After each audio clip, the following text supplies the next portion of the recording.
What's up mga idol? So yan, may ride tayo ngayon. 4:30 ng umaga mga idol. Dito tayo sa Jollibee. Ayun ang mga kasama natin mga idol. Sniper sila Robert, yung Aerox, PCX sila Eddie. So let's go mga idol, laon yung ride to. 4:39, hihintay na lang namin si Marlo. Tagal yun, isa na lang, isang motor na lang. Pero meron kaming dadaanan dun sa Pampanga, si Emil. Salut Eddie boy. Keren boy.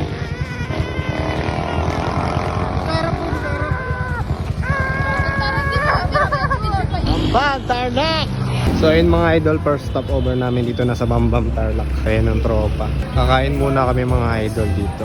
Ayan ang mga motor. 1, 2, 3, 4, 5, 6. Ayan, nasundo na rin ang isa. Yo Mars!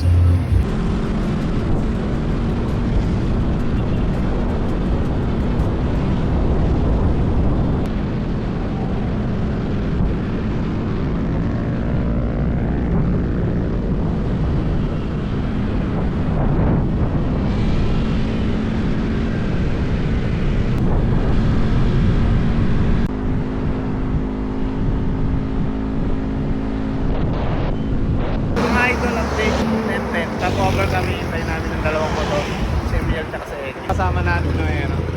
Dito lang kami mga idol, Panigi, Tarlac. At ito nga mga idol, sa hindi naasahang pagkakataon, nalaglagan kami ng susi sa kanal. Bali sobrang lalim pa naman ng kanal kaya ang hirap kuhanin. Buti na lang mga idol, may mabait na nagpahiram sa amin ng antena ng TV Plus. Kasi talagang hindi namin nakuha sa mga pinagdugtong-dugtong na sanga. Pero ganun talaga mga idol, hindi nyo maiiwasan ng aberya, lalo na kapag long ride talaga. May nakakapa kayo? Tapos may bababa si Bonbon.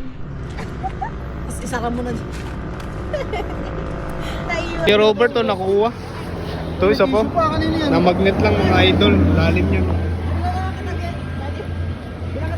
Minagnet lang. Nasaan na yung susi? Ito na yung Robert. Thank you, Bangis. So ayun nga mga idol, nakuha na namin, dire-diretso na ulit tayo ng biyahe. So syempre kapag nangyari sa inyo yun mga idol, kapag binigay sa inyo yun, palagi namang may solusyon dyan mga idol. Kasi hindi naman ibibigay sa atin yung pagsubok na yan kung hindi natin kakayanin. Ayun na eh, puntar din eh. Purple. Ay gamitin. Diyan yung motor mo. Parang mo doon sa gitna.